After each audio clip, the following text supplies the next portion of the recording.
Hello, ladies and gentlemen, and welcome back to Cinephiles Assemble, where I, David DeRose, go through my movie collection and talk about it with you, the internet.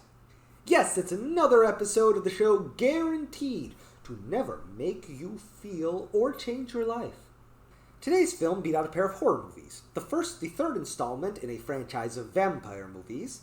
The second, a film favorite of former horror movie podcast host Jay of the Dead. This movie is Cinephiles number 185, 1959's Attack of the Giant Leeches. I've been looking forward to this one. I love the whole things that should be small but are actually giant monster movie genre. Attack of the Giant Leeches was produced by Roger Corman and directed by Bernard L. Kowalski. We'll be getting back to Mr. Kowalski at some point in the future, for he also directed Cinephiles number 259, 1973's presumably about snakes of some kind. Now, the copy I'm watching comes courtesy of this 50 Horror Classics box set that I've had for more years than I can remember. It was given to me, if I recall, as a gift, and this will be the 8th movie I watched from it. For I, as some of you will recall from watching my inaugural episode, am a bad friend. We'll be coming back to this set in a very near future episode. But for now, let's take a look at Attack of the Giant Leeches. I'll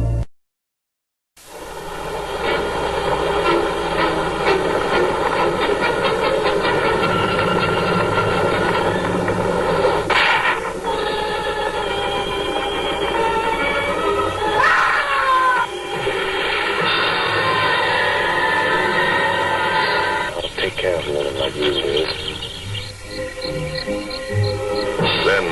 Out of the swamp's depths, again appears horrifying, mysterious creatures, thirsting for lovers' blood.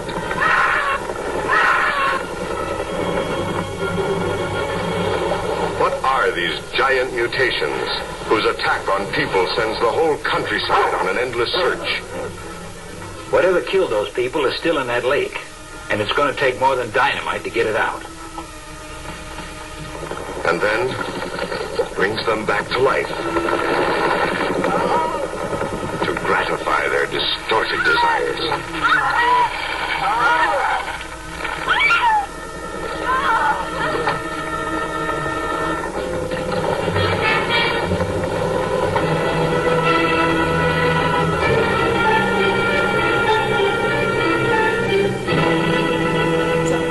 A small town in the Florida Everglades is being plagued by something in the local swamps. The town drunk stumbles upon it one night and seemingly kills it. He recounts the tale to his friends later at the shop of Dave, but is mocked for his crazy story due to no evidence and his aforementioned drunkenness. No, what are you spraying me with? Rum! So no one will believe your story. We also meet Dave's wife Liz and his friend Cal, who we later find out are carrying on a torrid affair. Liz is played by Yvette Vickers, and damn.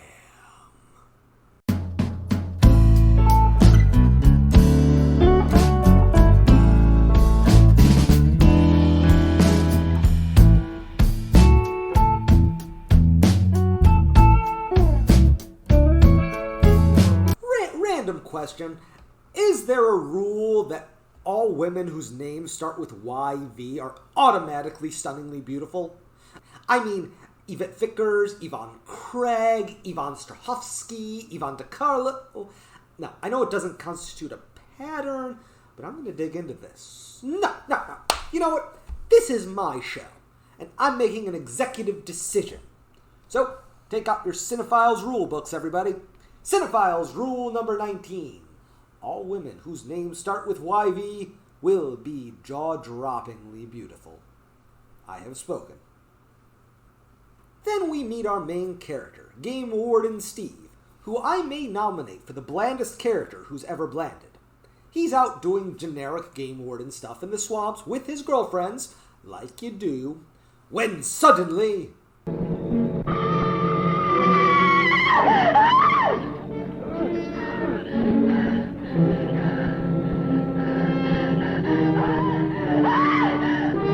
So Steve and his girlfriend stumble across the corpse of that town drunk. With the aid of her scientist father, Steve starts investigating what killed him. Meanwhile, Cal and Liz are carrying out their torrid affair in the local swamps, like you do, unaware that Dave is lurking there too. Getting caught, Cal responds with poise and grace. Dave, please, you gotta listen. It wasn't my fault, honest. She kept playing up to me every time you turned your back. It wasn't my fault. You call yourself a man? You and your muscles. Shut up, you tramp!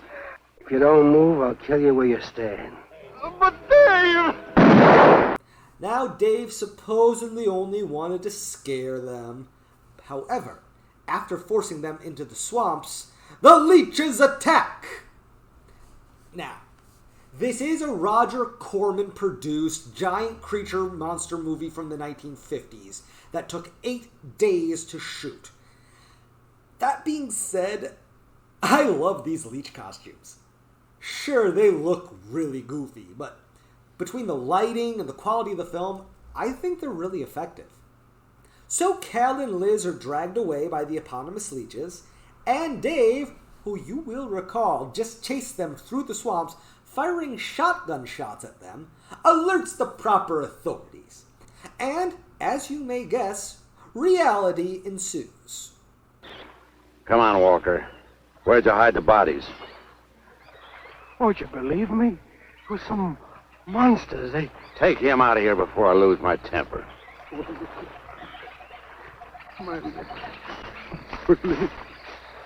Of course, the cops aren't going to believe that giant leeches have attacked, so the blame gets placed on poor old Dave. But you know what? This isn't the end of old Dave. I'm sure he's going to learn the error of his ways, come back as a better person, and help rid the town of giant...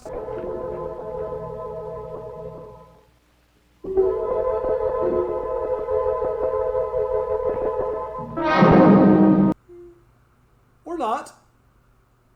A search goes out for the bodies of Dave's supposed victims, and the Leeches attack! Again. And it turns out that these giant leeches are smarter than they look, for they are not killing their victims. They are hiding them alive in a secret underground cavern so they can continue feeding on them.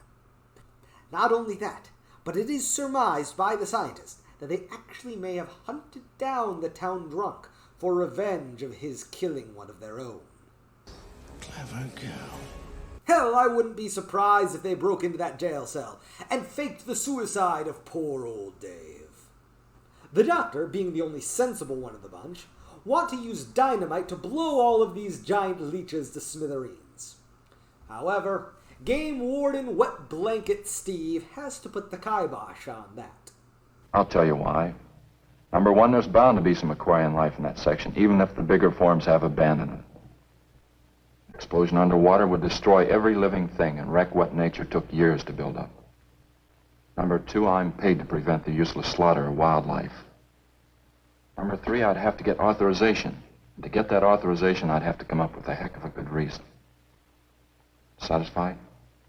But the doctor, being, a good person, blows them up anyways, causing 3 of the bodies to float to the surface.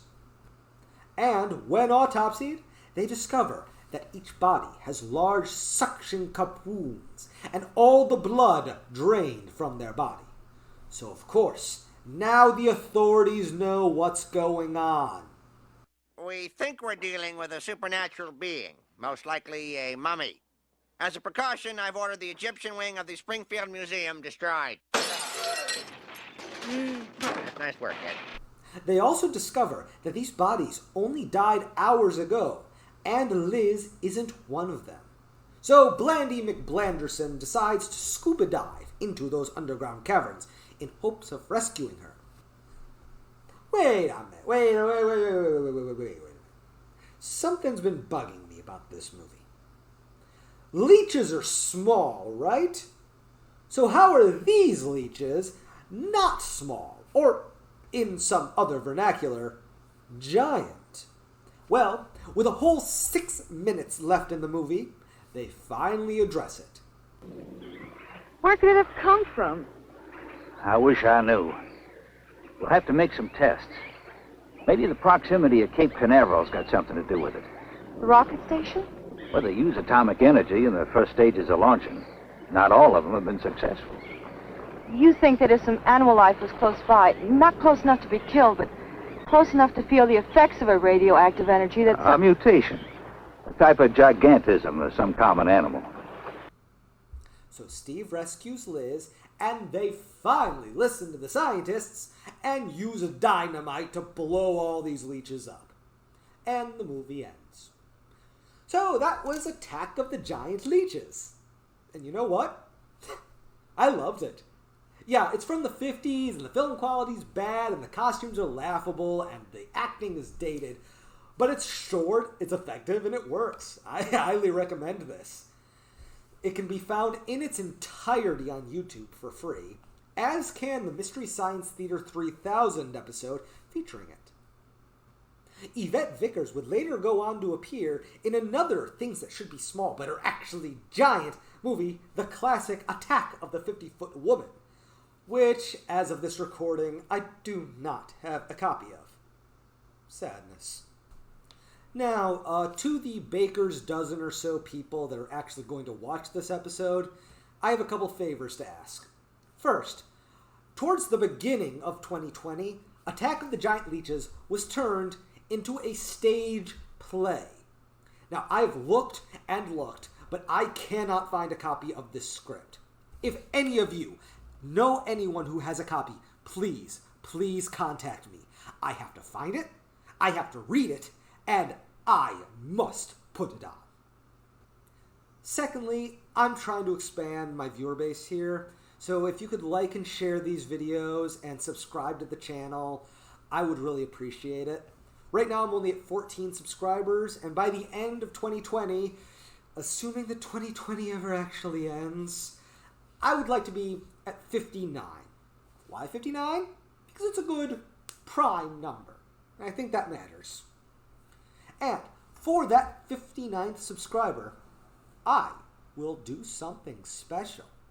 It may be on-air thanks. It may be a review that they suggest. It may be a sultry striptease. Who knows? So, thanks for watching, everybody. Hopefully the next episode will be up in less than 2 months. Until next time. A mutation. A type of gigantism of some common animal. Good Lord. Gigantism.